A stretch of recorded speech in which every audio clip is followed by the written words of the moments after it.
Vous êtes encore en compagnie du service français de Radio Taïwan International. Juste avant le courrier des auditeurs, nous avons un message important à vous diffuser. Oui, alors nous tenons à remercier à tous nos auditeurs pour les messages que vous avez envoyés, les messages de sympathie à la suite du grand séisme qui a frappé Taïwan le 3 avril. C'est vrai que nous avons reçu de nombreux messages d'inquiétude, de condoléances, de soutien aussi, des quatre coins du monde, en français pour le service français, mais les autres services, toute la radio, se joint à nous parce que tout le monde a vraiment reçu cet élan mondial de sympathie. Vos messages nous touchent énormément et on vous remercie encore une fois au nom de l'équipe du service français, de RTI et aussi de toute la population taïwanaise.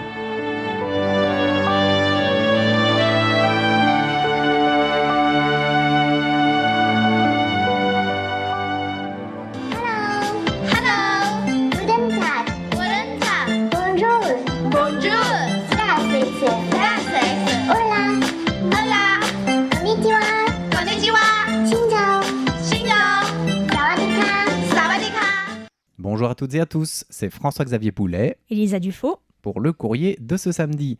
Alors un courrier qui est assez important puisque c'est l'un des tout premiers que l'on fait depuis le changement de fréquence et on va revenir un petit peu sur les premiers résultats tout à l'heure, n'est-ce pas ?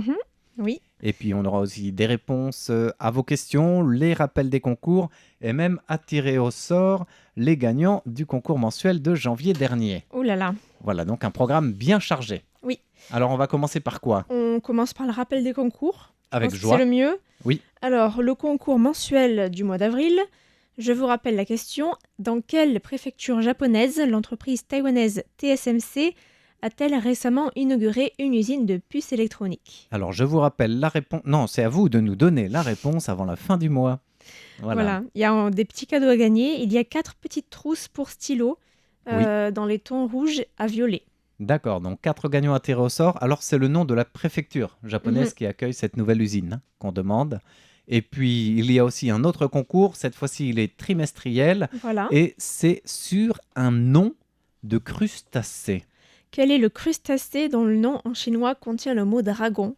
Voilà, c'est le concours pour les mois d'avril, mai et juin, donc vous avez encore le temps, pas de problème. Apparemment, c'est assez compliqué d'après les premières réponses qu'on a reçues pour nos auditeurs, mais c'est bien, ça fait creuser les méninges. Et vous étiez d'ailleurs plusieurs à nous demander des questions un petit peu plus relevées. On espère que c'est à votre goût.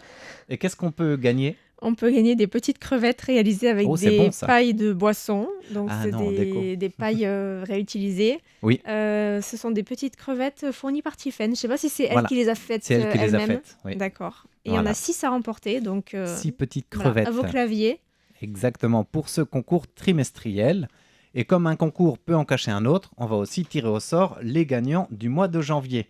Alors, il n'y avait pas de bonne ou de mauvaise réponse, puisque c'était une participation où on demandait aux auditrices et auditeurs de nous donner un petit peu des éléments sur ce qui les avait le plus marqués durant la campagne électorale. Parce que le mois de janvier, c'est vrai qu'il y avait la campagne électorale pour les législatives et aussi pour la présidentielle. Du coup, pour le mois de janvier, nous avons 4 gagnants à tirer au sort qui ont la chance de recevoir un petit sac de couleurs. Alors, est-ce que tu as donné la réponse ? Alors, il n'y avait pas de réponse au sens où toutes les participations étaient bonnes, quoi. Qu'est-ce qui vous a marqué pendant cette campagne présidentielle ? Alors, il y avait de tout, de rien. Moi, ce qui m'a le plus marqué, je vais vous donner ma participation, même si je ne peux pas remporter un cadeau, c'est le manque de fond dans les débats. J'ai trouvé que c'était très superficiel cette fois-ci. Il n'y avait pas vraiment des questions de fond sur les enjeux de politique majeure. J'étais un peu déçu de ça, quoi. On s'attaquait plutôt sur qui possède quoi, dans quel endroit. Est-ce que le parking de M. Kowenge est vraiment illégal ou légal ? Est-ce que la construction et les annexes rajoutées à celles de M. Laïtinde sont légales ou pas ? Et puis, est-ce que les dortoirs de la femme du Royoi ne sont pas trop chers pour les étudiants ? Voilà, pour résumer un peu. Et vu que ça revenait tout le temps sur ça, je trouvais que le débat n'était pas vraiment très très élevé. En tout cas, pas digne de ce que j'en attendais. D'accord. Mais ça n'engage que moi. Est-ce qu'on a eu d'autres... quel genre de réponses on a eu des auditeurs ? On a eu beaucoup de choses assez diversifiées de mémoire comme ça.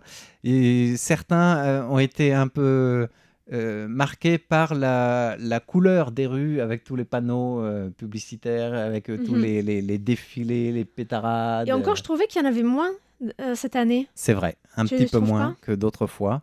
Cette année, j'ai pas trop vu, par exemple, de candidats qui se mettaient le long des rues Il y pour en a faire quand même eu, mais pas trop, pas trop, pas trop, pas trop. oui, J'en ai vu, mais il y en avait c'était un plus petit peu, rare. des députés moins. Il y a 4 Après, ans, c'était vraiment la folie, quoi. c'est vrai.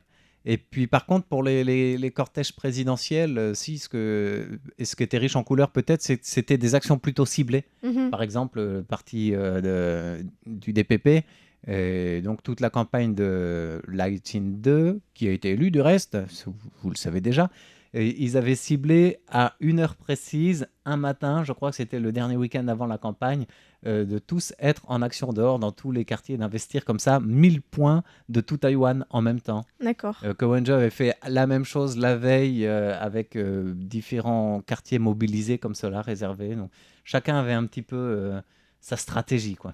Moi, ce qui m'a marqué pendant la campagne, mais en particulier la soirée électorale, c'est d'abord le blouson Team Taïwan Oui. en couleur vert foncé du DPP. Je trouvais que c'était bien trouvé comme slogan, en fait, Team Taïwan, parce que Ouais. voilà, c'est s'approprier.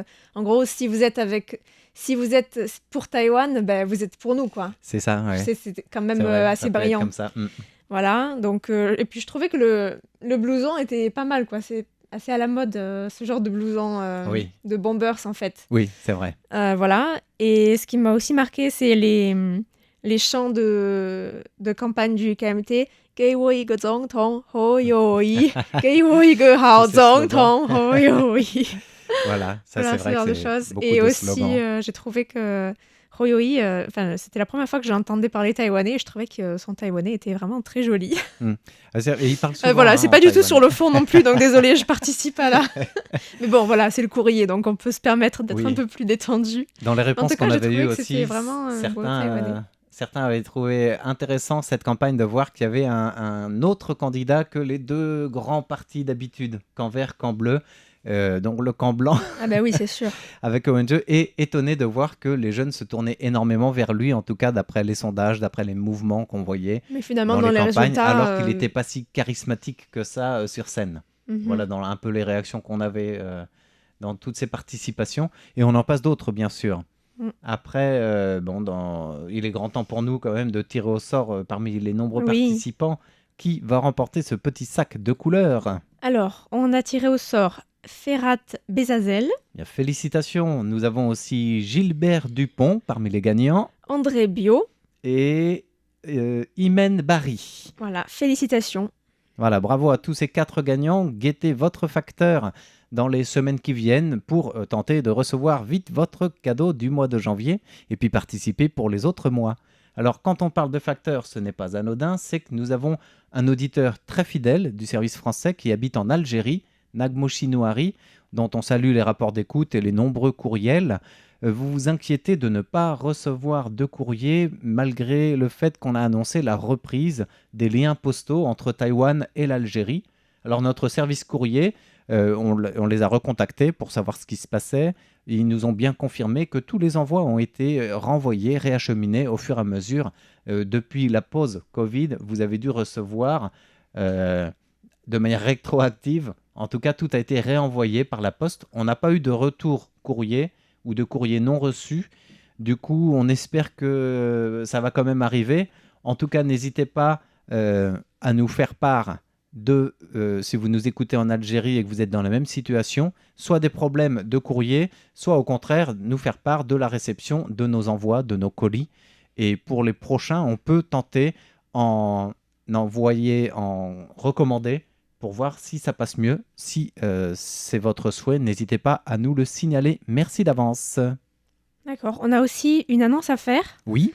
En lien avec le courrier d'un auditeur qui se trouve à Haïti et qui nous a écrit au sujet de la situation de violence, de guerre civile, même on peut dire, oui, peut-être. Je ne sais pas trop la comment grande qualifier crise ça. sociale. Mais en tout cas, voilà, il y a politique. je ne sais pas si vous suivez un petit peu l'actualité internationale, il y a des gangs qui se battent entre eux pour avoir le contrôle de la ville, surtout de Port-au-Prince, de la capitale. Voilà, en Il y a beaucoup de demandant au Premier violence, ministre de partir. enfin voilà, c'est vraiment le chaos, quoi. C'est ça, oui. Et D'ailleurs, beaucoup de diplomates ou de corps diplomatiques non essentiels ont quitté Haïti par souci justement de sécurité notamment. voilà, donc c'est très difficile pour les civils qui sont sur place Oui. parce que c'est dangereux de sortir de chez soi. Mhm. Sauf que si tu sors pas de chez toi, tu peux pas vraiment, tu peux pas travailler, tu peux pas Oui. t'approvisionner en eau, en nourriture. Déjà que la situation était terrible avant la crise. Oui. On sait, Haïti est un des pays les plus pauvres. La société souffre de manque d'alimentation, etc. Et c'est dans ce cadre que notre auditeur nous demande si vous êtes intéressé de répondre positivement à une petite levée de fonds pour les personnes vulnérables en Haïti. Il fait partie de la communauté des Salésiens, c'est-à-dire une communauté catholique qui aide justement les personnes dans le besoin et qui est établie en Haïti, notamment où est ce frère Hubert. Donc, si vous êtes intéressé d'entrer en contact avec cette communauté pour les aider à essayer, par exemple, d'avoir du riz ou de la nourriture, eh bien, vous pouvez le contacter à hubertmesidor@yahoo.fr. Hubert, comme le prénom s'écrit, Mesidor, c'est Mesidor. Voilà pour d'avance merci de sa part, sachant que donc il est entré en contact avec nous, qu'on a mis en lien avec la diplomatie taïwanaise ou encore avec le groupe bouddhiste Tutsi qui aide aussi à l'échelle internationale, mais que ce soit l'un ou l'autre canal, c'est difficile pour Taïwan d'aider en ce moment.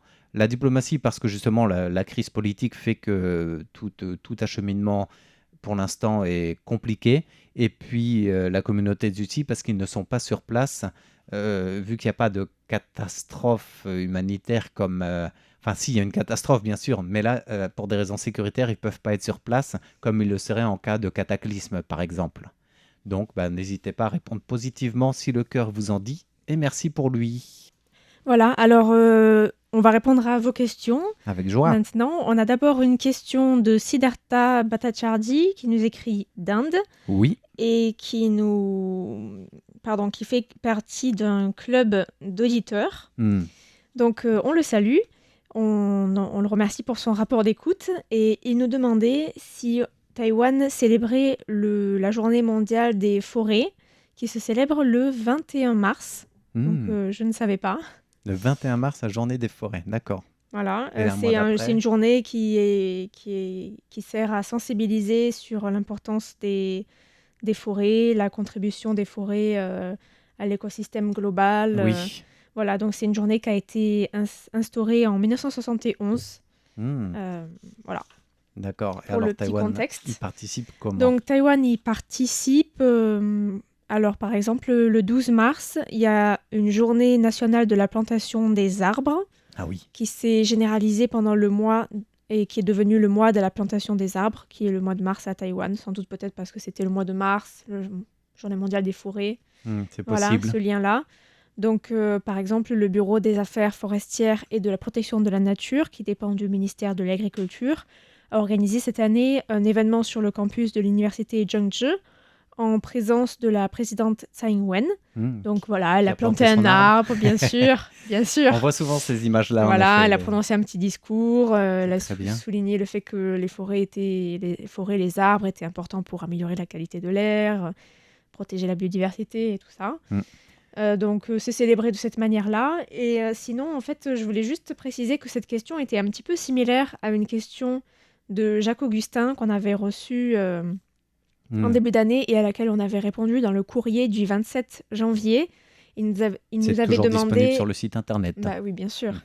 Il nous avait demandé quelle était la superficie des forêts à Taïwan et si c'était plutôt des forêts privées et des forêts ou des forêts publiques. Donc je vous renvoie à ce courrier si ça vous intéresse. Mais en tout cas, au niveau des chiffres principaux, c'était 60% de forêts qui couvrent le territoire taïwanais, avec presque 2,2 millions d'hectares.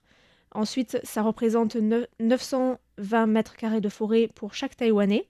D'accord. C'est pas négligeable, hein. Et en fait, ce 60% de superficie, c'est supérieur à la moyenne mondiale qui est seulement de 30%. Donc c'est plutôt pas mal et c'est sans doute dû au fait qu'il y a énormément de montagnes à Tout à fait. Taïwan. Et on peut aussi dire que 52% des forêts taïwanaises sont protégées. Donc Taïwan est premier en Asie sur ce niveau-là. D'accord. Et en fait, beaucoup de montagnes sont assez difficiles d'accès à Taïwan. Ce sont des montagnes très hautes qui montent presque à 4000 mètres. Donc ce Oui. sont les montagnes, les sommets les plus hauts de l'Asie de l'Est. Voilà, on les voit de si près, comme les arbres, et si loin en même Oh temps. non. Voilà. Et sinon, je crois que la région la plus boisée de Taïwan, c'est Taidong avec 80%. Ah oui, C'est vraiment énorme. Mais c'est parce que voilà, Taidong, c'est un comté qui est situé avec juste une petite bande sur la mer et puis le reste, c'est des montagnes. voilà. Et c'est vrai que vu que c'est très abrupt, une fois que tu as le pied dans l'eau, tu es tout de suite après dans la montagne, quoi. C'est Mm. pas très, très. Enfin, il y a une ou deux plaines avec quelques rizières, Oui, puis c'est ça. quelques habitations, mais le reste, c'est la montagne. Et quant à savoir si c'était plutôt public ou privé, alors Oui. on a 92% des forêts qui appartiennent à l'État, alors D'accord. que par exemple en France, on a 75% de forêts privées. Mhm. Voilà, donc sinon, si les forêts vous intéressent, on vous renvoie à la série d'émissions sur les forêts réalisées par Sasa sur la diversité, Oui. Taïwan dans toute sa diversité. Donc il y avait une série sur la diversité des forêts. On mettra les liens en description dans l'article. Et vous pouvez aussi retrouver l'émission qui a été faite en lien avec le TIB, toujours par Sasa, avec une interview de Alain Lancelot qui fait de la sylvothérapie. La Donc sylvothérapie. thérapie forestière. Exactement. Et c'est passionnant, c'est à retrouver donc dans les liens de l'article de présentation de ce courrier. N'allez pas cliquer tout de suite, parce que le courrier continue, bien sûr. En tout cas, un grand merci à Siddhartha Bhattacharjee pour votre rapport d'écoute et votre question. Un rapport d'écoute où le SINPO varie entre 3 et 4 depuis l'Inde sur la fréquence 6005 kHz, ce qui est pas mal et c'est dans la moyenne de ce qu'on a reçu depuis le changement d'heure et la nouvelle, la nouvelle fréquence. Non, la nouvelle saison radiophonique, puisque vers l'Europe, c'est la même fréquence, 6005 kHz, qui donne de bons résultats en moyenne. Notamment, on a un rapport d'écoute assez détaillé de Daniel Klotz, qui nous écoute à Marseille, avec un SINPO qui va jusqu'à 4, donc c'est plutôt bien. Tout comme Rob Den Bauer, depuis les Pays-Bas, où le SINPO est de 4 partout. Et on a Farid Boumechal qui nous écoute en Algérie avec une antenne extérieure de 49 mètres. Le SINPO est de 3 pour la fréquence vers l'Europe, donc c'est pas mal en fait. Par contre, il y a toujours des mauvaises nouvelles aussi.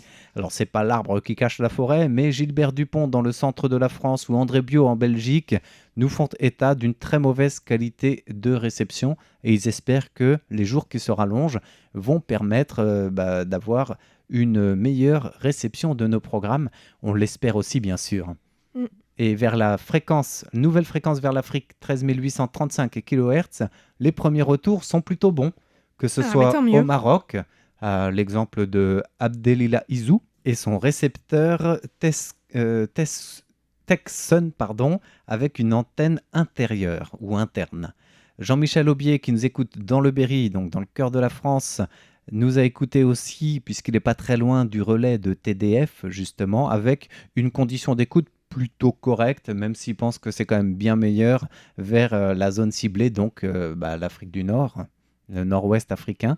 Et sur 6005 kHz, Jean-Michel Aubier confirme que c'est plutôt bof-bof dans le centre de la France. Philippe Marsan nous propose de faire un essai avec un récepteur de collection. C'est un récepteur à lampe qui date de 1958. Wow. Alors on vous dit oui, faites l'essai. La fréquence, c'est bien sûr 6005 kHz pour l'Europe, donc n'hésitez pas. Et puis si vous pouvez essayer aussi la 13 835 kHz, on ne sait jamais, peut-être que vous capterez quelque chose. On est curieux des résultats de cette fréquence. Quant aux fréquences, parler des fréquences et de la nouvelle fréquence de diffusion, c'est aussi remercier Paul Jamet de sa précision. Quand on a annoncé la fréquence, on a dit que la nouvelle fréquence 13 835 kHz vers l'Afrique était diffusée relayée par RFI et son relais d'Issoudun. Alors c'est vrai, vous avez raison de le préciser, le RFI n'est pas diffuseur mais radio internationale comme nous. et c'est vraiment le diffuseur TDF. Merci de cette précision, on a été un peu rapide en raccourci. Oui, c'est TDF qui détient le centre de diffusion d'Issoudun, enfin juste à côté d'Issoudun. Depuis 1948, ce centre diffuse en ondes courtes, mais pas que, grâce à ses antennes ALIS, A2L, I2S. Et c'est des antennes à ondes courtes qui sont tournantes. Et ça doit être impressionnant à voir puisque elles pèsent plus de 2000 tonnes. Je suis allé sur le site pour voir. Voilà, moi, je suis originaire pas très très loin d'Issoudun, mais je suis jamais passé par là. En plus, 1948, bah oui, c'est ta date de naissance. Exactement. 1948, et qui diffuse en non-stop jusqu'à aujourd'hui. Il assure la diffusion, le centre de TDF, donc c'est à Télédiffusion de France, je crois qu'on dit, pour ce grand centre. Et il assure la diffusion d'une trentaine de radios chaque jour, le centre d'Issoudun, en ondes courtes. Donc c'est pas mal. D'accord. Mais il fait aussi du DRM, donc de l'analogique ou du numérique. Voilà, et avec une couverture, ces antennes tournantes d'ondes courtes qui peut aller jusqu'à 8000 km. Donc c'est énorme.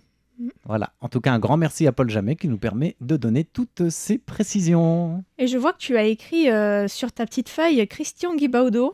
Oui, parce qu'on a une question de notre auditeur avec des rapports d'écoute également. Un grand merci d'alimenter très régulièrement ce courrier et une question qui concerne le Tibet. Il voulait savoir si le Dalai Lama était déjà venu à Taïwan. Oui. Alors la réponse est oui. Bah oui, là, il est déjà venu. Alors 2 ou 3 fois, je dirais. Alors il est venu 3 fois. Oh, c'est bien. La toute première fois, c'était en 1997. On s'en rappelle comme si c'était hier. C'était sous la présidence de Lee Teng-hui. Et il venait pour propager le bouddhisme à Taïwan. Donc c'était purement religieux. Il y a eu quelques rencontres avec des personnalités politiques, bien sûr. Il y a eu des pressions de la Chine, bien évidemment. Ce qui n'a pas empêché le Dalai Lama, j'allais dire de récidiver, d'être invité une deuxième fois à Taïwan 4 ans plus tard, en avril 2001, sous la présence de Chen Shui-bian. Là encore, c'est pour propager le bouddhisme. Et sur 10 jours d'événements religieux, il y a un séminaire animé par le Dalai Lama pendant 4 jours autour du Sutra du cœur, une cérémonie de purification et de prière de 2 jours, mais aussi des rencontres avec des personnalités politiques.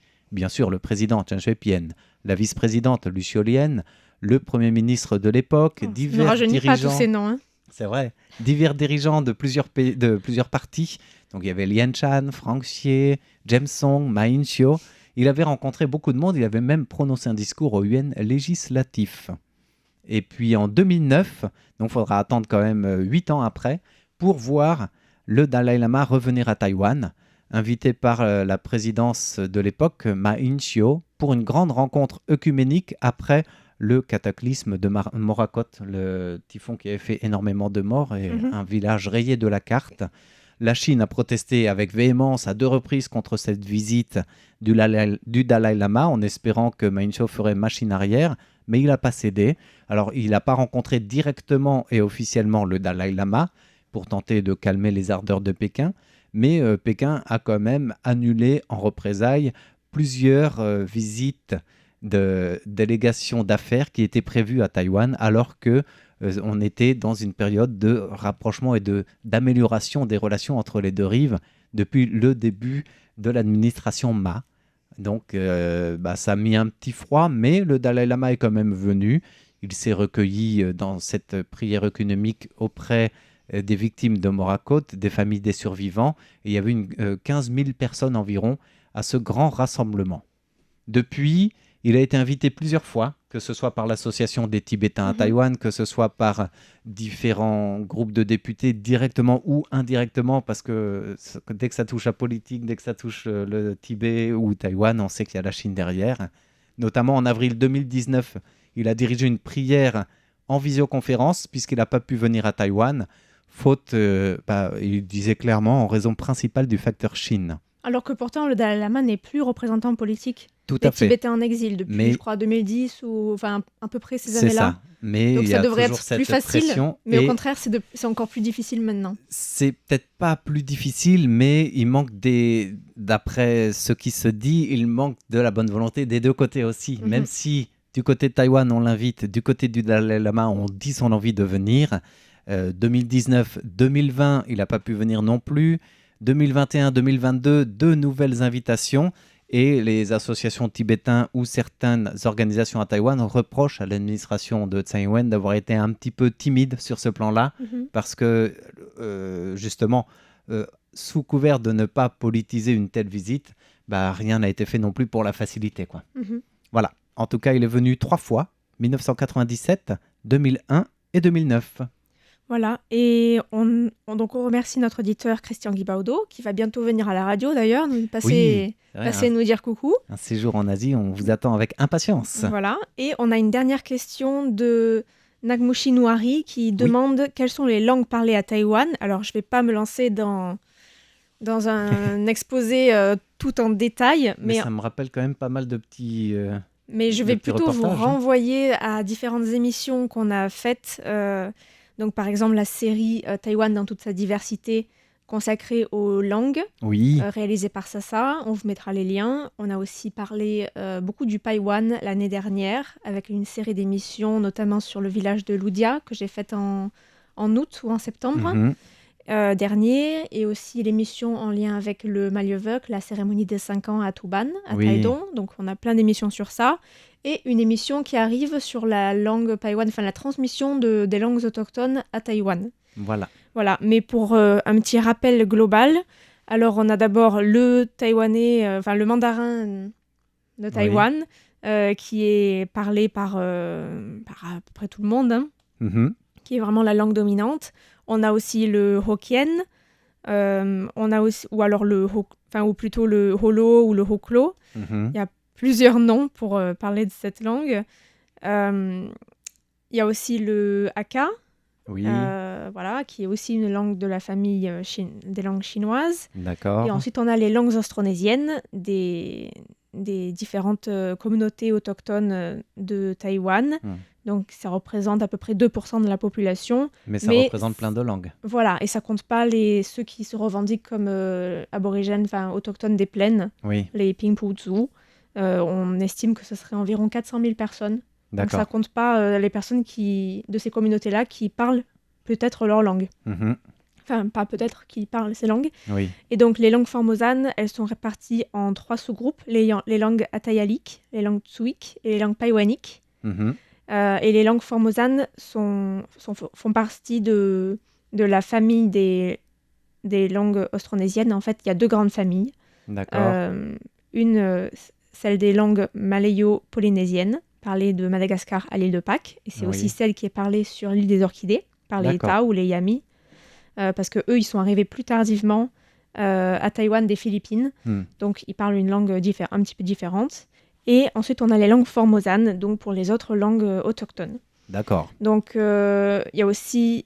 Alors, je vais juste par contre les citer. Alors, on a le Amis, Atayal, Bunun, Kanakanavu, Kavalan, Paiwan, Puyuma, Rukai, Saroa, Saisiat, Sakizaya, Sidik, Tao, Truku, Tso et les Tao sur l'île des Orchidées. Donc, ça fait 16.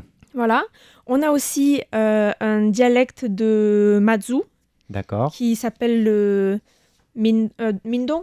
Mindong, oui, c'est ça. Donc, c'est une langue chinoise également, principalement parlée dans la partie orientale de la province du Fujian en Chine. Il y a un petit peu plus de 10 millions de locuteurs qui sont là, pour la plupart en République populaire de Chine.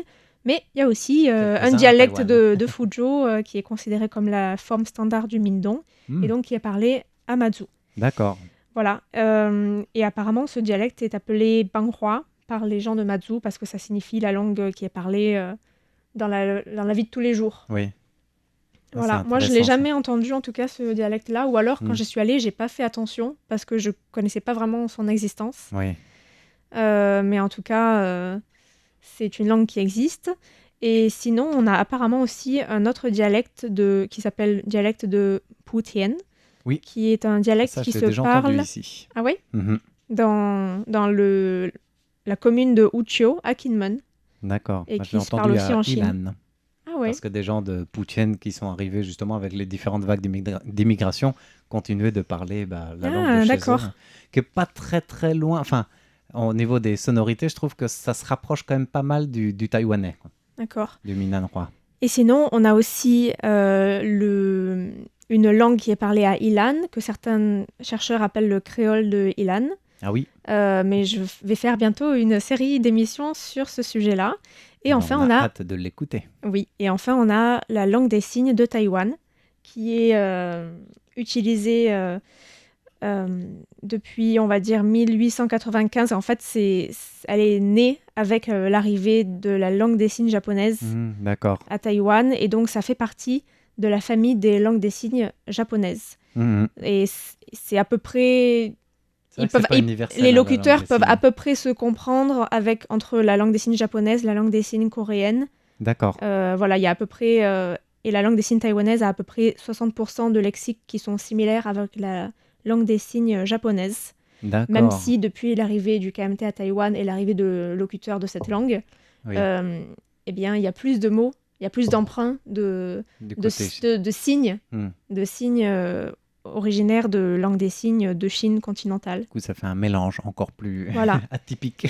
J'ai même appris qu'il y avait 2 ou 3 dialectes, enfin 2 principaux dialectes de la langue des signes à Taïwan. Ah oui. Un de Taipei et un de Tainan. Et il y a une autre variante qui est basée à Taichung, mais apparemment ça ressemble plutôt à l'école de Tainan. D'accord. En fait, ces dialectes-là sont basés sur la langue des signes qui est enseignée dans l'école de cette ville. D'accord. Voilà. Ah oui, donc ça reste régional aussi en fait. Oui. Bien. Voilà, donc je vous renvoie encore une fois à toutes ces émissions qu'on a faites. Oui. Et puis peut-être qu'un jour on fera une émission sur la langue des signes taïwanaise. En tout cas, ça m'intéresse. Ah ben, nous aussi, et puis vous aussi sans doute, vous serez nombreux à cliquer sur toutes ces émissions. On vous remercie en tout cas d'avoir suivi le courrier de cette semaine. Merci à Nagmushi Noiri aussi pour cette question sur les langues parlées à Taïwan. Voilà. Eh bien, on vous dit à la semaine prochaine avec un nouveau courrier des auditeurs. C'était François-Xavier Boulet. Elisa Dufaux. Pour Radio Taïwan International. Bye bye.